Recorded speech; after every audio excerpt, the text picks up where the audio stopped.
Hey guys. Hey birds, what's going on? Birds? Nothing. I'm eating goldfish right now. What's up? Well, we're just trying to record, so if you're all set, we can get going. Oh man, I'm good. Where are you going? Guess where I am right now? I'm good. What? Where you are you? Not gonna in guess a metal box? In an airplane? Andrew, you're gonna make this sound good. Nope. You're not gonna guess because I did not tell you where I am. But guess. It's gonna be fun. The moon? Seattle. Close. Warmer. No, man, I'm in Hotlanta. And I know the weather is soup. And I went to this, it's like a driving range, but there's these targets you try and hit. Is that where you're recording? Yup. No, I'm in my hotel room right now. I'm eating goldfish. You guys want to do Destiny podcast? I guess so. Okay. It's happening. Here we go. I said here we go. Okay. I know I'm still alive. The flash is near. Your eyes to me they occupy. Hey, Swain. Hey, Bones. Hey, Mr. Swain Stash, Titan Sunbreaker Extraordinaire. I'm doing all right. Otherwise, I'm very confused. It's been a very weird evening. Why? Because you have to decide which subclass you pick because they don't get no Sunbreakers in D2. You can't confirm that. That's for sure. Whoa, what are you saying? I'm speculating pretty hard, but let's continue around this weird table. Yeah, I had a really weird evening. Why is this desk so wet? Why are you in Atlanta? Don't ask why I'm in Atlanta. And why is your desk wet? That is the real question. It's so wet. There's just water all over. I didn't even notice it until right now. So shiny. You have a computer in it? No, the computer's off to the side. He's not using the desk for the computer, Swain. Yeah. Don't worry about my computer, man. You worry about your computer. Silly. Well, anyways, I'm Bones, and welcome to Crucible Radio, the podcast for all things Destiny 2 PvP. Right before this, Birds watched a weird Chuck E. Cheese video where he sings them bones, and it's disturbingly catchy, but more on the disturbing side. How did Goo Goo Baby turn his house into a Chuck E. Cheese? What a bad baby. Everyone, first pro tip of this episode from the Crucible Radio guys, do not just type in Chuck E. Cheese to YouTube. It's not what you think. We got some D2 stuff to finally talk about once again. It's been a minute since we've got some fresh info. And coming finally, straight from IGN again. Yes, their reign continues, but quite a decent selection of videos in the past week, including 2 new maps, 2 subclasses. Finally, I get to know if Voidwalker is real or not.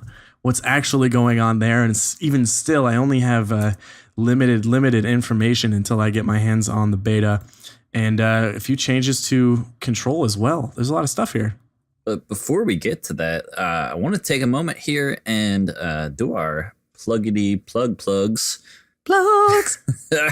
Head on over to iTunes, Stitcher, or whatever app you use to listen to Crucible Radio.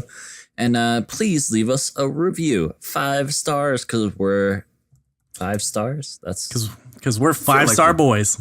We're 5-star individuals. There you go. Also, join the Discord. Discord.gg/Crucible Radio. And if you're trying to get your game up before D2 is finally here, Control Freaks, Scuff, offer code Crucible. 5% off. I want to get to the meat, man. IGN dropping all these videos. They got gameplay videos. They got interviews. We saw Claude. We saw Cooley. Well, we heard Cooley talking about the maps. Mm-hmm. They really brought it this week. And just like some, well, it was a little bit edited, but we got to see some gameplay. And I'm glad people got to see what this game looks like, and just like see how things like callouts work when you're just watching a regular match. So helpful. So much good I stuff, was man. actually really happy we got some more David Samuel sound effects. The visual. I heard in D2 all the sound effects are just him recorded. It's a brand new audio. It's just one guy into a mic going shung king shung do do do do. Really I great. was wondering about one of the sound effects. I really got to study it now. When the Titan drops his shield, doesn't that sound like a robot that has like an innie belly button, and he just goes, and then it switches to an outie belly button? Listen to it. Go back and listen to it and tell me that's not. I don't a have any robot comparison switching to a sounds. I can robot listen to that outie. sound You know as many what I times as mean. possible, and I'll never be able to compare it to that. If you could put that sound right Yeah. Andrew, Yeah, just listeners. please drop the sample.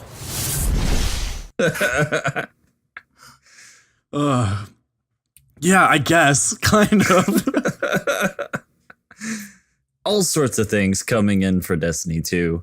But I feel like we should probably start at the TWAB, right? There's some information about the beta coming up next week. Oh my, yes. So there's a little bit of a preview of their known issues and what they are giving you.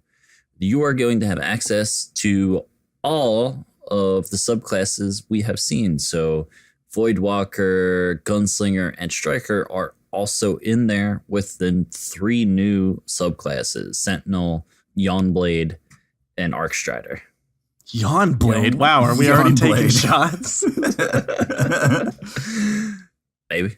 Yeah, I for one am very, very happy to see. Voidwalker has been such a mystery.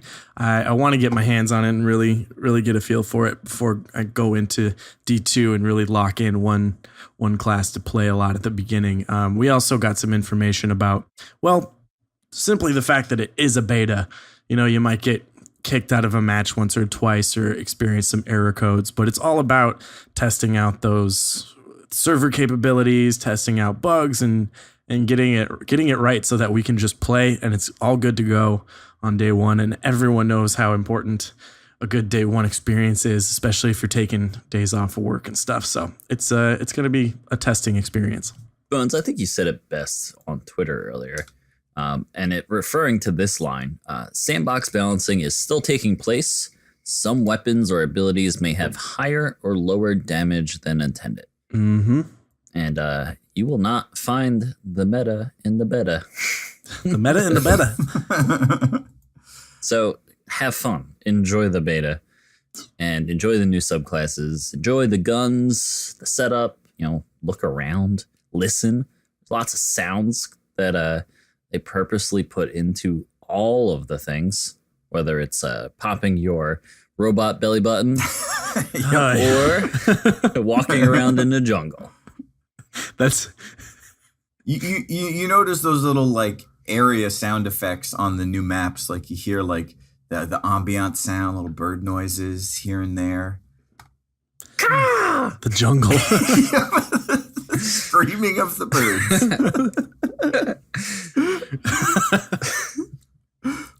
Yeah, and like we're all for getting a competitive edge. Obviously, I'm going to be shooting all the guns and going, "Ooh, this one feels good. I want to use this one." But it's important not to get too frustrated or decide that because one thing was strong, it's going to be like that for all of eternity, and we should throw riots. But looking forward to actually playing it. If you're listening to it to this episode, the week it comes out, you might already have your hands on it. So feel free to hit us up on Twitter and let us know what's feeling good. But beyond that, we've got some real changes to this game. Changes that I found really not surprising, but they were so welcomed. And I really want to talk about Control, because that is a game mode that God. I've played. I know so many games of, more than any other mode. And, you don't think about it as one that should get a lot of attention. You're right. You're like, they're going to develop a new one. Ooh, Countdown's cool. But there's a lot of differences here in Control that I really, really enjoy. And I'm so excited to play that game mode, especially in 4v4 now, too. Well, Control is kind of like the cornerstone of the fun playlist they're going for, in my opinion. Mm-hmm. They want you to go in, have some sort of objective, but not make it too high pressure where there's, like Countdown, everybody wipes. It's not elimination. It's not salvage. You just kind of have to capture flags, rotate, kill people. Pretty simple. And I feel like people have the most fun in that game mode. So to tweak it, to put the focus back on gunplay and the action, having fun. Yeah. Mm-hmm. It's still Control, but I just love how much more strategic it is. And I think that's a combination of a lot of things. It's the changes to the scoring. It's the changes to the way the capture points work. It's the fact that it's 4v4 instead of 6v6. Like it's not just, log in and hope that the lobby works out in your favor. This is like a real deal game mode. You don't win on accident in Control now. And it's interesting to think about like what strategies are going to emerge, especially around this new scoring system. This is a big deal. Yeah, the scoring obviously get to, and the more zones you have, the more your eliminations are worth. And so it helps to dominate the map and control the zones, but you do so a little quicker this time, which I thought was so smart. For one, you start out with A and C already captured for your team. So you skip that part where you're just like, well, all right, I guess I'll wait over here and just cap this and stand here while the rest go charge forward. And I think there's going to be some pretty amazing 4v4 battles at B right at the start of every game. Reminds me of the Captain American Civil War where they all leap at each other. Yeah, everyone taking a different approach, but that's B. And then there's no more neutralization. So you don't stand there, uncap it, and then cap it. And all that does is basically cut down on the downtime you spend kind of standing in one place or peeking at doors, but it's just action. You cap it and you move on, or you defend it and you can hold it off for less time and still get your reward rather than dying when the entire team collapses on you because it took you 40 seconds to get that zone. And I think that's a really big change. Well, it's not only that, it's that you don't gain an increased multiplier by having more people stand on it. Mm-hmm. So legitimately, one person can cap a point as well as 4 people capping a point as long as you manage to hold it and don't die in the process. But it also takes care of this issue, which is like, we got to cap B. If we cap B and hold B, we win. So everyone stand on B and let's all get Nova bombed together. Yeah. They talked about that in the video, just like the bunching up mechanic that introduces.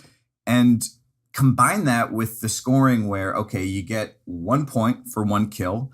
That increases for each point you control up to the power play with 3 points. But you also get a point just for capping the zone.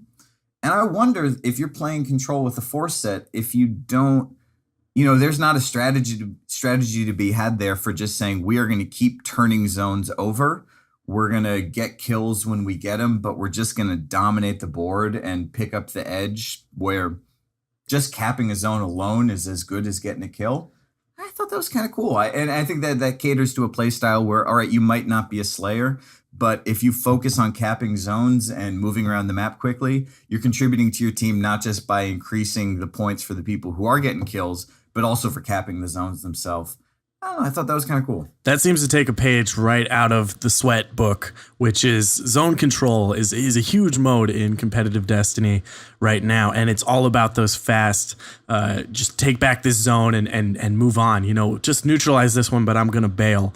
And I really like how it's going to speed up the pace. Like zone control plays so fast with 4s, faster than I can really keep up with based on my recent attempts at getting back into Sweats. But it also rewards the flanker who smartly decides, I'm just going to sneak over here and try to take A. And you might actually get a point for that rather than, being on Firebase and then saying, I'm over here. And then everyone turns around and comes and you don't even neutralize it in time because everyone just turned around and murdered you. So I hope it rewards, that sort of smart strategy rather than just which team can slay and then sit on B all day. What did you guys think about Endless Veil? Is it Nessus? Is that where it is? Yeah, it's the one with all the red trees, man. It's pretty. I liked it. I liked I think it's a map that seems a little bit bigger than it actually is. And there's so many little routes. I liked how it seemed like they were paying, and especially hearing Cooley talk about it, that there was a lot of attention paid to different engagement ranges and quick flanks. So you can play a long game, you can use a scout or a pulse, and you can do work with it. You can play entirely a close game and be able to challenge on really any part of the map if you take the right approach to it. Yeah, it's pretty to boot. That tree, man, that tree's going to be my spot. I'm going to be all over that tree. Yeah, it's a very symmetrical map. It's mirrored on both sides with the same aspects. So it's going to be pretty easy to, figure out where you are, figure out what the routes are, figure out what point is on what side. It's pretty easy. Keen Koala actually described a really, really great point about both of these maps, but especially Endless Vale, while talking in the Discord with other people. Brought up the fact that there's a lot of short routes through walls. There's not long hallways with nowhere to go. So he sort of described it as a condensed Pantheon without just death hallways, and I think that's really cool. It allows for a lot of flow, and it's gonna make for more action sequences rather than being a little scared to peek around corners and stuff like that. And it persists in the other map, Vostok, which I also liked quite a bit. Well, and that's the way you want to play it on a, quote unquote sniper map, right? You don't want to have one person hard scoping down a hallway, just shut down an entire lane. Pantheon being a good example, like don't peek. Instead, the snipers get rewarded for picking good angles and using cover well, but there's no indefensible position. There's no defensible position where people have to do the hard flank all the way around you. And instead, explore the map and find an angle that people are going to be surprised by when you shoot them from it. I like it. Still, though, it seemed like a fairly close quarters map for the most part. Yeah. Especially with that little underground, I forget what they called it, Dream, that little jump up in the center. I think that's going to add some interesting options to challenge positions. And B seems fairly hard to hold. Like you hold on to B, you've earned B. Yeah. So the map I just mentioned is Vostok, the other one we saw. This one, boy, am I excited for this. Not going to call it just yet, but it's like... It's pretty familiar. As soon as I saw it, I was like, can this be the new Rusted Lands? But yeah, Swain, it's very familiar in the sense that we've kind of been there before, and it's actually across from the Iron Temple on our way up from the gondola, which is probably my favorite D1 story mission. I think that's a pretty confident statement I can make. But this map looked a little bigger than Endless Vale. Definitely room for a scout rifle to do some work, and snipers, certainly. There are some actual true sniper perches in this map, which I really seemed different than anything in D1. There are little perches where you can get up high, have quite a bit of cover, and quite a bit of view on the rest of the map. So I'm really excited to see how that plays out. Yeah, you got to give them credit, right? Like we had that one story mission going up to Fellwinters. We had the social space, and then that entire asset set, that whole part of the world, that bit of Earth in D1 that they designed. That's all we got. And they said, wait, we will give you a map in D2. And it looks great. I liked how it seemed like there was no point on the map where there was a single point of approach. Everything had at least two routes, and everything had a high ground and a low ground. And it's not like there's a huge vertical difference on any point in the map, but there's always an advantage to be gained by getting that high ground and being able to look down on people. In particular, there's that one, I forget what the call out was for it. Also, nice just to be able to see what the call outs look like constantly happening over the course of a match, and thinking about how that's going to change the way we play the game. Yeah. But there was one that was, just like a little pillbox with a window up high that looked out over a considerable chunk of map. Go up the right side of the stairs and you can control that. And have a safe spot to set up as a sniper without just, sort of camping around a corner.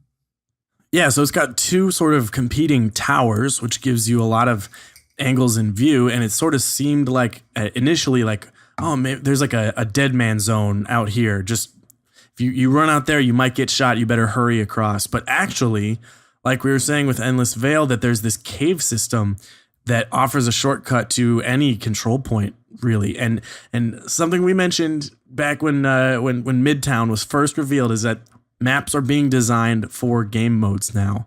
These are both control maps, and this is so cool. So you actually have a path that cuts right from B to C or C to A or whatever route you want to take. So you don't, like we said, get stuck in those long modes where someone can just hard scope you and you're just like, oh man, I cannot even get to the other side here. There's definitely room to just exploit that and to flank that sniper. So that's it keeps it moving. You hear sniper perch and you think of someone sitting there, but really you can't just sort of sit in one spot in any of these maps. Did you guys notice the new Shaxx hype messages he gave? Some of them were cool, but then at one point in that Vostok video, he was like, "This is wonderful." I thought, Shaxx used to be hard, man. What happened? I like he speaks to classes specifically. So he said, "Great job, Titan," or not just that, but something Titan. And I thought that was really cool that he actually says, "You're doing a great job," and it's specific to what you're playing.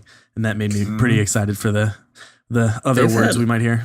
They've had a lot more of Shaxx in their promotional stuff, like full sentences. I heard him say a sentence. Yeah, there's this little cutscene intro where he sort of teaches you or tells you about the Crucible, and it's so awesome because he's definitely a fan favorite. So more Shaxx, the better.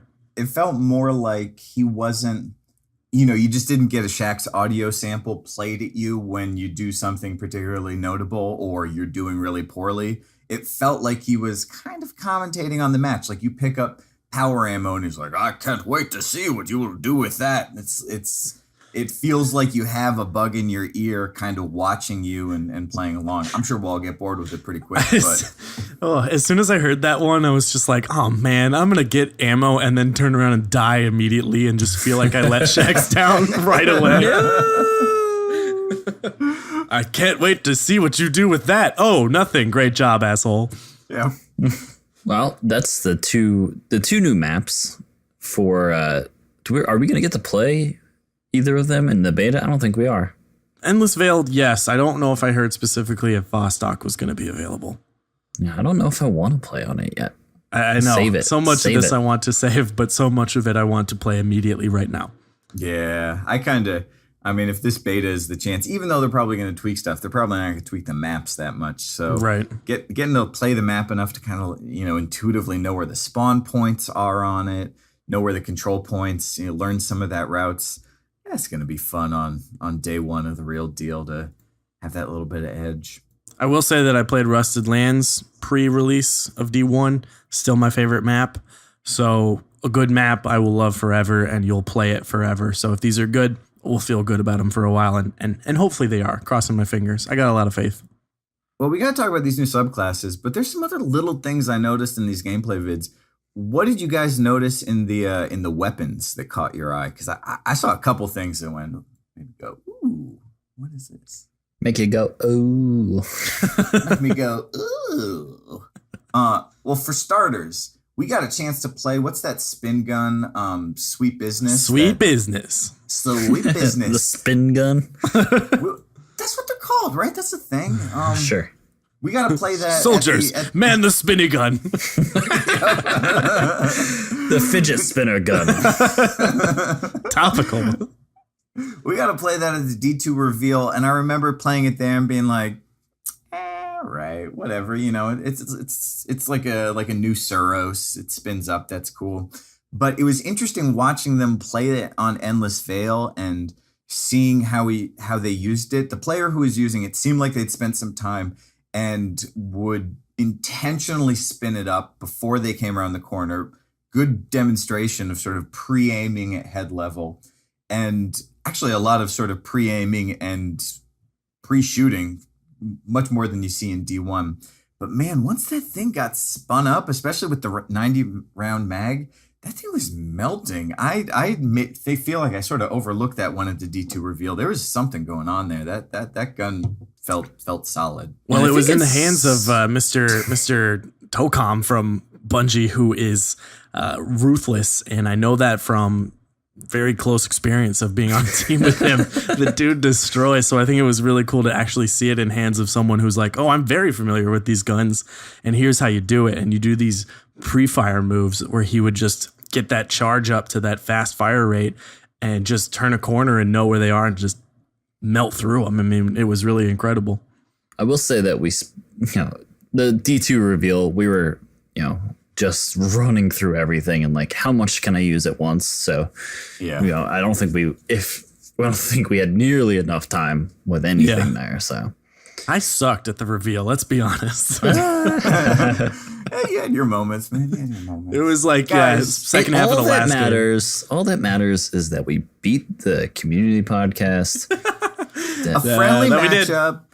Definitely not a matchup. podcast showdown V2. I don't know why people are calling that. Yeah, but people it are was saying the same stuff. people in the same showdown, and it was a decisive victory with great comedy. And who's keeping track? It was all just in good fun. Yeah. Guys, I'm not a goldfish, but I got. Let me tell you about this. All right, I've got some fried chicken in the fridge that I saved from dinner the other night.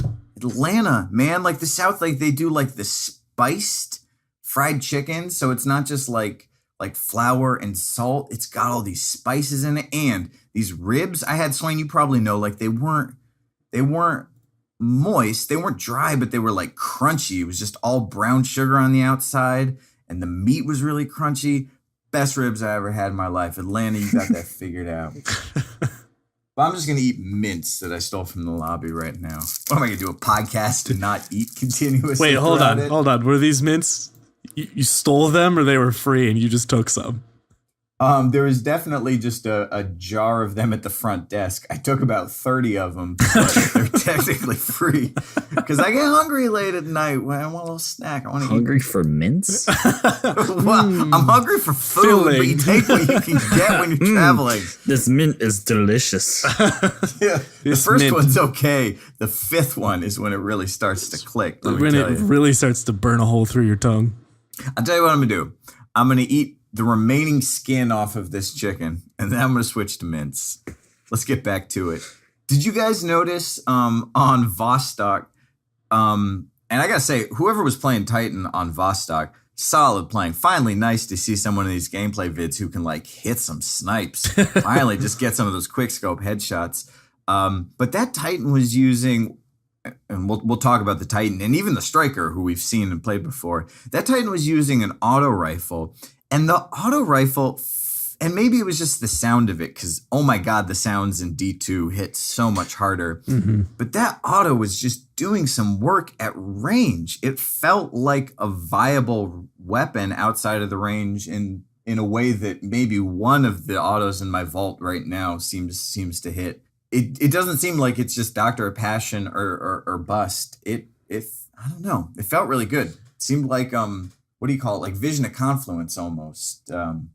It felt like Monte Carlo, but probably wasn't exotic, so it's not taking up your exotic slot when you needed a gun with some really strong base stats. One thing I also noticed about that is that the holographics in the scope actually turn red when your magazine is being depleted. So it goes from yellow to red, and I saw you had like maybe 5 or 6 more bullets. So you know you can finish a kill, but you're gonna need to reload, and you shouldn't just go look for the double. So I thought that was really awesome. That's a nice little touch that the enhanced graphics are gonna give us, hopefully on lots of guns like that.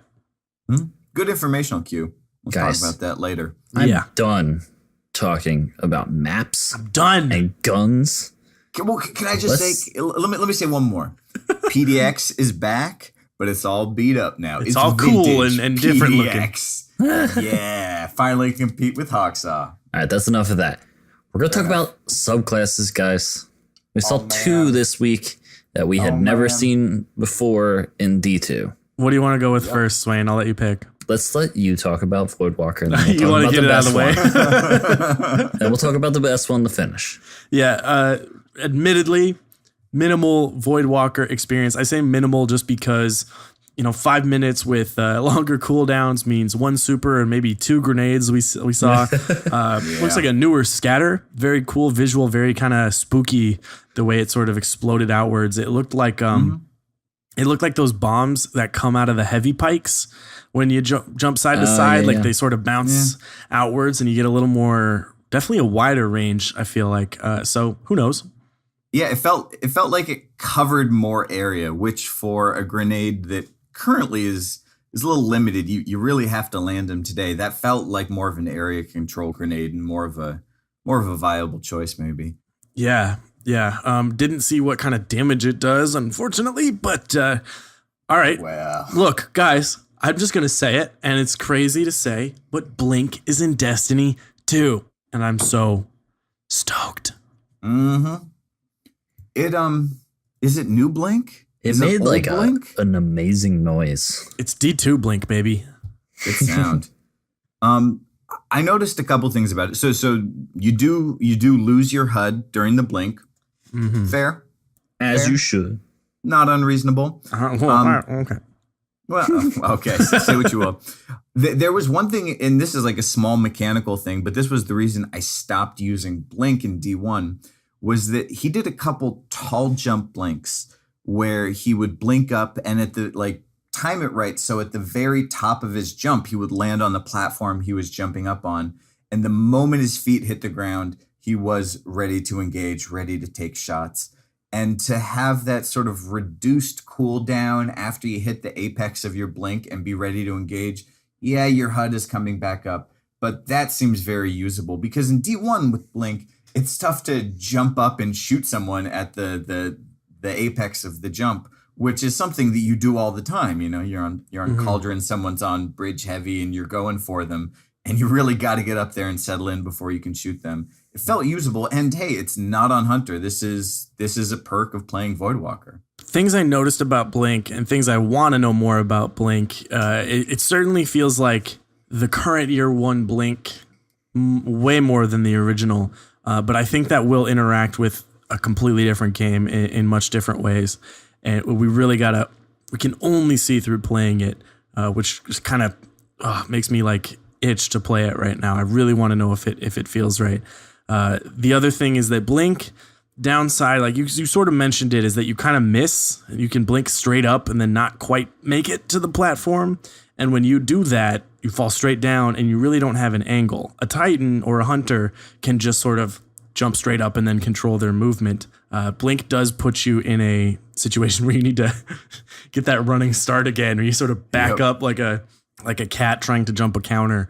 But if this auto clamber thing, I didn't see much of it, but if that works sort of at the top of the blink, it could make it a much more viable jump just for getting around and not doing that thing where you just go, damn it, I hit a wall. I'm going to a different cap point. I give up on this approach entirely. That's really what I want to see out of Blink. But if those little things can sort of go away, then I won't get too upset about the ability to shotgun straight out of it or something like that. Certainly the attack potential of Blink is what was so problematic in D1, and if the attack potential is gone, I want it to be a movement potential and an escape potential and a travel potential. Otherwise, it's still a frustrating jump. So we'll see. Time will tell. I liked how the Blink demonstration video, which is what a chunk of that gameplay was, included a missed high jump, because that is truly the Blink experience. Yeah, jump up and miss one the first time. It's fine. That's part of it. Part of what you do. It happens. Well, we didn't get the full rundown of the paths for the Voidwalker. So it's a matter of time before we get to see, what two setups they're going for. Because we've been thinking there's a defensive and an offensive setup for each one. So we'll see how that plays out with Voidwalker. Yeah, or what kind of exotics can try to change the game. Those always really impact a subclass heavily. But we got to talk about the Slova bomb. Yeah, that name's official, right? Yeah, that was from Claude himself. So that's right confirmed. Out of right from Bungie. The Slova bomb is the new Nova bomb, and boy, do I have a lot of questions about this. Boy. I mean, I think we only got to see one of them in that video, right? And we didn't see the conclusion. So what we did see was that you throw it, it's all slow, and then it just curves around a corner Granted, we don't get to see what happens on the other side of that corner except for someone picking up a double with it. Just a spooky traveling Nova Bomb. Yeah. Yeah. I mean, and you wonder, is that a perk that increases the tracking of it? Is there a perk that increases the speed of it? Mechanically, it seems like, all right, it's not too far off from what a Nova Bomb is today. But in terms of the role it plays in D2, I think that remains to be seen. Like right now, that Nova Bomb is a near instantaneous, fairly reliable panic super that, guarantees a shutdown. It guarantees a kill, even if you die in the process. What's going to be the role of this one? It's probably unique in that it's one of the few non-roaming supers that we've seen in D2 so far. Well, at least the one path that we saw is not a roaming super. True. We shall see. Yeah, very interested about that. Things we know about that super is that it's not roaming. It travels slowly. It does seem to have some tracking potential. And then when it does blow up initially, it shatters and smaller seekers come out and track targets. I didn't see any real strong damage coming from those seekers, but maybe there's just sort of finishing up who you missed, because there's definitely been Nova Bombs in D1 I've thrown where just one guy kind of gets away unscathed. Maybe they track down that guy. But I have to be honest, first impression, there's so much flash and so much excitement in all the other supers. Even the remastered Striker, the image of him charging forward like a bull is so crazy, and the backflips of the Arc Strider. I don't get that I'm a superhero in space feeling when you just chuck it and sort of watch that slow thing travel.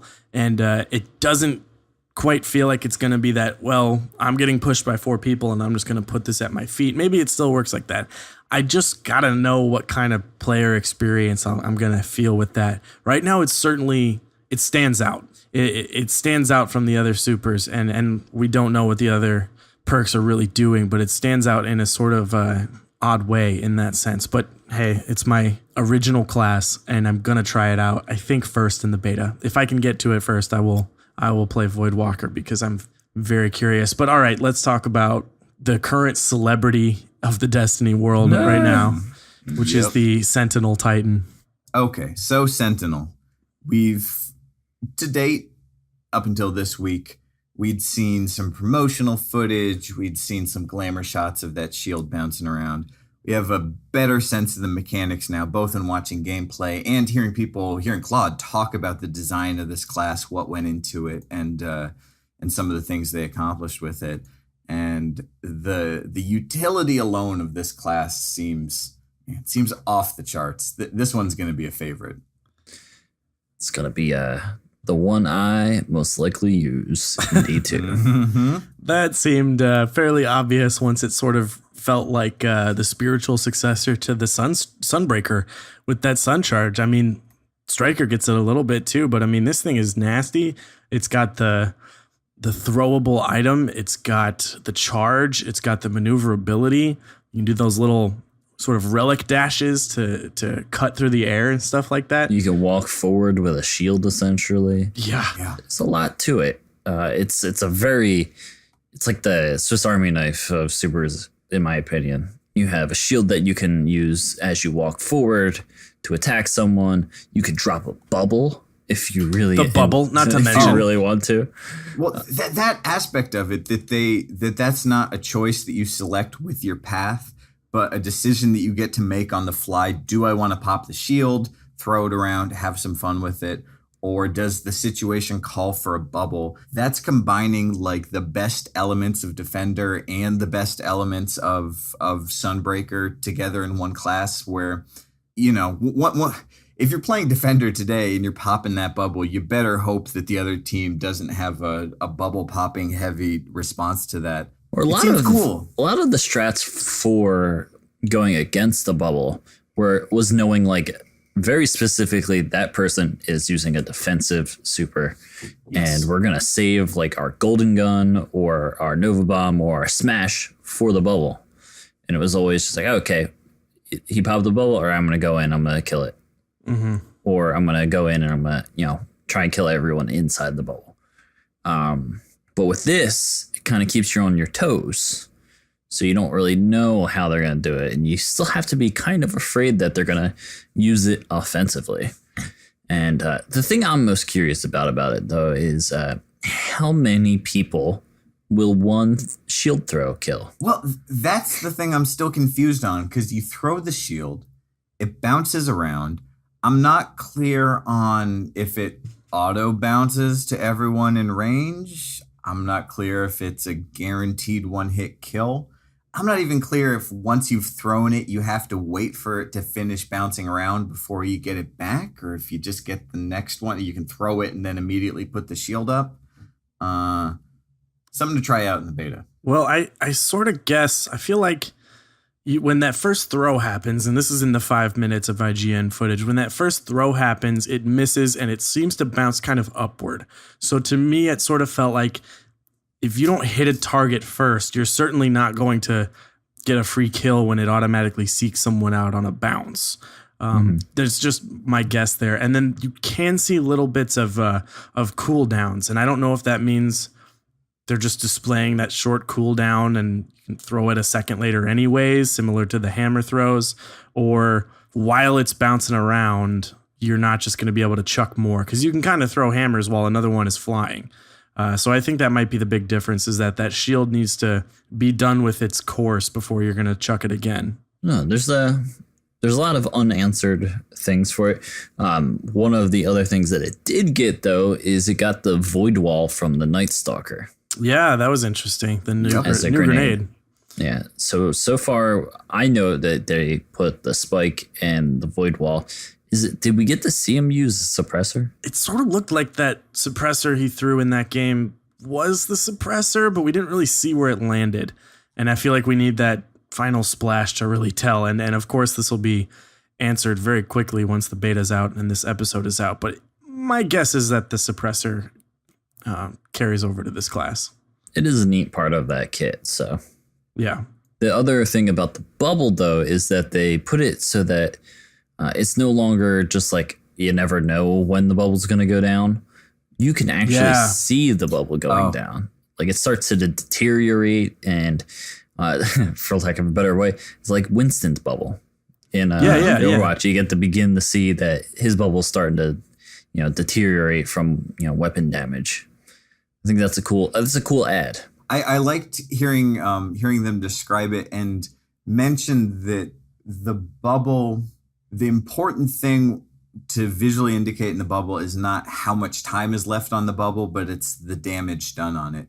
And not entirely clear if the sort of orb mechanic or that perk continues over. But I did notice in the gameplay that we saw a lot of shooting of the bubble, or shooting of shields in particular. Whereas today, when you see a bubble, you don't shoot it. You either pop it with the super or you bait someone out of it, but you don't just stand there shooting it. But it seems like that's a mechanic now, that when a shield goes up or when a bubble goes out, you're not just helpless. You don't just find another angle to re-engage. That maybe as a team you say, we're taking this down, and that's a strategy. You can shut down that super directly by pointing your guns at it and shooting it until it goes away. The other interesting thing about the bubble on this Titan class is that it already has the class ability, which puts up a defensive wall. So a Sentinel, we always talk about this cool super where you're charging and you're throwing shields, but it could probably be obnoxious as hell if you're just dropping a bubble and then you put your shield up as soon as the bubble goes down. I mean, if it wants to deny space, it looks like it really can. And then you get two of them on one team and they're going to just shut down rooms if that's the case. It was so nice to see a really pro Titan play on Vostok, because we got to see a lot of shield pops. And I got, in a way that I didn't really get at the D2 reveal, where you sort of have a chance to maybe pop, 4, 5, 6 of them over the course of the day, just to see what it looks like in action and see how thoroughly a shutdown it is to drop that shield. That, if the engagement is not going in your way, currently you can disengage, which means run away. But here you can pop the shield and buy yourself some time, buy yourself enough time to recover. And I bet you that in the same way that people do with bubbles today, in the same way, sorry to draw the Winston comparison again, but the sort of footsie game where you stay behind the shield, you poke through just a little bit in order to step out and get some shots off, you fall back behind it. That mechanic, I think, makes a lot more sense to me now. And it's something to start practicing, that if you're going to main a Titan and you're going to have that class ability as part of your standard kit, to figure out not just, what's the best angle to pop it out, but what's the situation and what do you do right after you've popped that full height shield. Now you must both pay the Overwatch toll. Put $1 in the Overwatch jar. Sorry, Dad. Well, maybe by talking about the Titan class ability, do we want to segue into the Striker? I mean, I know we've seen the Striker, but we got to watch a little bit more Striker, and found out a couple new things. But man, I am sold on this Striker. That it looks like a truly reinvented class in a way that Gunslinger doesn't quite feel reinvented. We got to see the shoulder charge in action. We got to see that roaming super with a player who can pick up a triple smash with actually a fair amount of time in between them. Yeah, holy cow. Shoulder charge, interestingly enough, is not a one-hit kill. It seemed like it did about half damage, which is fair.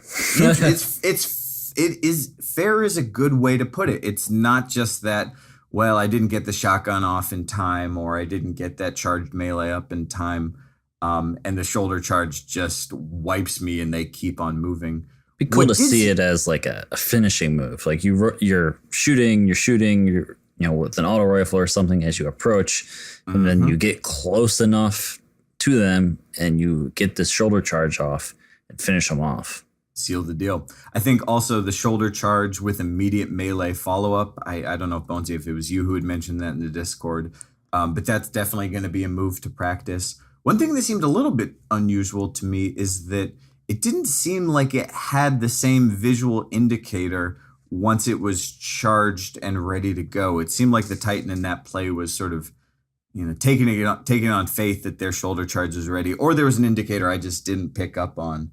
And we were seeing an early release of the game. Maybe that changes by the time it hits production. But that's going to be a new one to rethink. It's definitely not your D1 shoulder charge.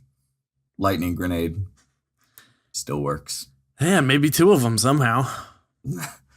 Yeah, still works just fine. Yeah, it's got the longer pulse, but it's got it's got a priming time, not a pulse. It pulses afterwards, but you're not just gonna get that tag the wall boom damage, and it doesn't quite look as long. I mean, the lightning grenade has 12 meter range on it. I think that might be toned down a little bit, but you can still make people stay out of a room if you just put it on that back wall. So they look pretty effective, and I've always liked those grenades just for the sheer style of putting it on a wall rather than just throwing it at the ground. You're not even going to play a little Striker, Swain? I don't know. I played so much Striker since D1. True. Yeah. I wanna try the new stuff. I mean, safe to say that we're getting 3 of the same subclasses again, and I can't wait to play all of them in their new forms as well as all the new ones. Like, I was pretty set on Arcstrider main up until this point, but man, they all look, except for Gunslinger. I don't really care about Gunslinger, but the rest of them, I wanna main all 5, plus maybe a little Gunslinger. It's a tough choice. Only so much time in the beta, and who knows how all this will turn out when the game drops in September. Could be completely different. Could be discovered during the beta that something is really strong and they got to tune it back a little bit because the numbers show like, hey, look, everybody's using this setup and it is ruining everything. So, give it some time. Like I said, enjoy it. Work out that beta. Yeah, give it. You got to we put the hours in now, so we get the best game come September 6th. I mean, that is why we're gonna grind this out, and also because it's gonna be fun. So I had 2 more notes from watching these videos, and I want to get your guys' opinions on them. The first one, and we already sort of talked about control scoring, but one thing in particular that struck me, because this is the first time we've really seen scoring in a what you call control objective, but a kill-based game mode. It seems like there was a real shift. Well, one, it's 1 point for a kill. There's no more, plus 15 or plus 25 for landing the headshot or the super, whatever. Yep. But it seemed like there was really a switch to focus on scoring as a team instead of the individual. So no more assists. Really the indicator for whether you get the kill or for whether you pick up the assist really seemed the same. You still get that defeated. Both sides see the +1. And this is interesting because this is always a question when it comes to shooters. Do you go stats heavy? Do you make it real clear what each player's contribution is? Or do you focus on the team and the role each person plays? Because, and I see the arguments on both sides, because look, people want to know their personal KD. They want to measure up their stats. And in a 6v6 game mode, this is important because you're playing with 5 strangers. They seem to have really doubled down on the 4s. But I also see the other side, which is, look, sometimes taking the assist and letting someone else clean up the kill for the team is the right move. There are other games. I don't want to put any more money in the jar, but there are other games that really focus on the quote unquote elimination where kills and assists sort of sit at the same level. I don't know. What did you guys notice this? What do you think about it? Well, one thing that stands out just when I think of that switch from just pure KD is the old thing we used to say when we were real starting the show, and people would say, well, what do I focus on? And we would always say, don't focus on your KD. It's not about your KD. That'll rise as you get better. But this, you can't see it. You don't really know, and you can still brag about your efficiency. But I think that's an interesting, just sort of the mental feedback you get about how well did I do. And look, we say don't worry about your KD, but I certainly like seeing that 2.4 after a game and hate seeing anything without a 1 in front of it. So now it's just you get feedback that says you contributed, and I hope that helps players. I hope it makes people think like I did a lot here. I contributed even if I don't have the insane headshot to finish every time. To be fair, we haven't seen what the end of the match screen looks like. Probably it's going to vary by game mode. We don't know what stats they're going to put up, but I thought that was interesting. Also, did you guys notice we got new medals now? We got to see some of those in action. Yeah, I'm so excited for the medals. It was weird playing at the reveal event just because there was no Shaxx and there was nothing really popping up in terms of medals, and I was just like, I want to know what's happening. I want to get my little rewards. I'm very excited to see those. I saw one in that Vostok control match, and I could not figure out what it does, and the name doesn't help, but the medal, as far as I can tell, is called I Live Here Now. What does that mean? What do you get that for? Do you get that for living in a place for a long enough time? I don't know. You hold down that base long enough? So here's my I literally just thought about this. You're gonna have to help me here, Bones. I'm sure you remember it. But what was the data mined game mode that people found? Oh boy, it had something to do with a relic. Okay, so we have definitely seen that there's more swords. That's true. And different kinds of swords in this. So I sword here now. I'm thinking that we might see that, like a version of that coming up. They have another Crucible announcement later in the month, like the 25th or something. Yeah, there's a game mode we have yet to hear, and Destin specifically mentioned that it had everyone laughing and having a really good time. So something with swords or relics or whatever. Yeah, I could easily see that happening. I'm interested. That's very intriguing. Like they brought things back. They brought things forward. Another thing that was data mined that is going to be in D2 is that, rocket volley launcher. What is it called? Dubious volley. Dubious volley. Yeah. Yeah. So don't count out, assets that were sort of seen in D1 showing up in D2. That's such a weird gun to think about being used in the Crucible. Just that crazy laser stuff coming out. Oh man, this game's gonna look so much different than the gameplay we're watching this week. Like so much different. You haven't even seen any of the exotic armor. None. None of it. None. Well, we've seen some pieces in some of the cutscenes that look a little too sweet to be exotic, but doesn't tell you much. If you're listening to this on Monday, you have 1 day. If you're on PS4. If you're on PS4, you have 2 days. If you're not on PS4. Hey, you know what I'm going to do? What's I'm that? going to read 2 beta codes right now. So if you're listening to this on Monday, or if you're listening to Type this 'em in. any time of the week, or maybe you're the guy that stays up until midnight my time when as soon as I press publish, you listen. These are beta codes. Okay, ready? This is not the ideal way to do let's, this. let's, but pre- I'm let's so preface ready. that. Let's preface it by saying it's for the choice of your console of your choice. So you go to Bungie.net, you enter the code, and then it'll give you a choice of what console you want to play this on. N6H 9LA 67T. Go write it down. Write it down. Back 10 seconds. Replay. Sketch it down. Pull over. Don't be You're typing taking it too in while long. you're driving. Someone else got it. AGRVCMPYR. You heard it here first. It's probably already used up, but go try it. Maybe everyone else thought, oh, someone else got to it before me, and I'm not going to do it. And they all thought that you could be the guy to do it, and you get this beta code. Or maybe it is used up, but you know what? Stay tuned. We got some more of these. We're going to be giving them away, and you plug them in, play the beta with us. All right, guys. Well, I hope you are all as hyped about the beta as we are. And that would be hard to do because we're extremely hyped, but I can only assume you are equally hyped, although not any more hyped than we could be. So finish listening to this. If you're listening to it on Monday, bide your time. Maybe go into a coma until Tuesday rolls around, and we could all play this together.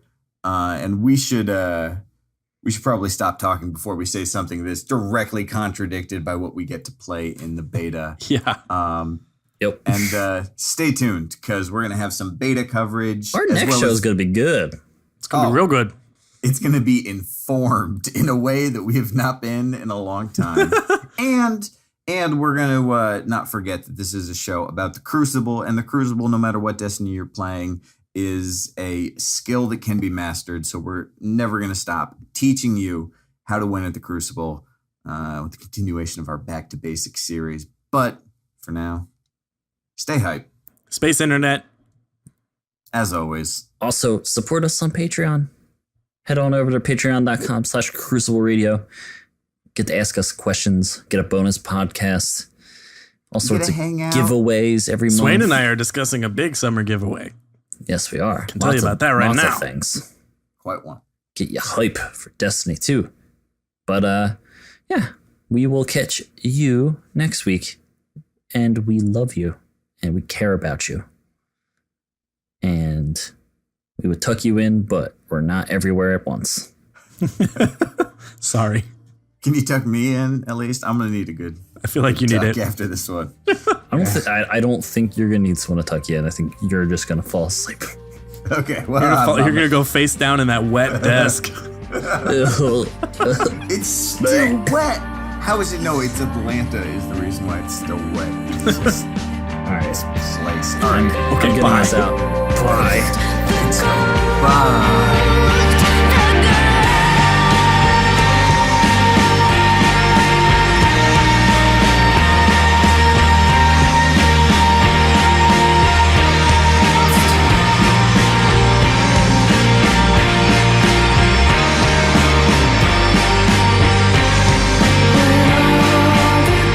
Music this week coming back, returning to the show. It's the one, the only Hawk. Check him out, hawkofficial.com. It's a new single. Can't wait for the album. And if you're a musician, we want to hear your music. We might even want to play it on the show. All you got to do is send us some tracks to crucibleradio@gmail.com.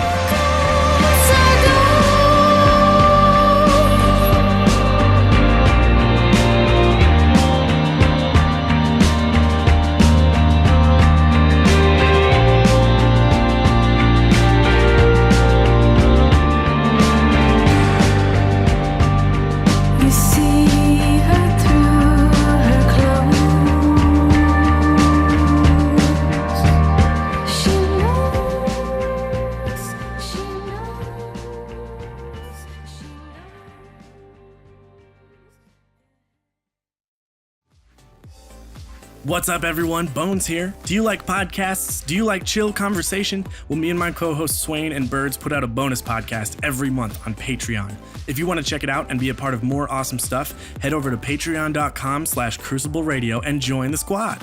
See you there.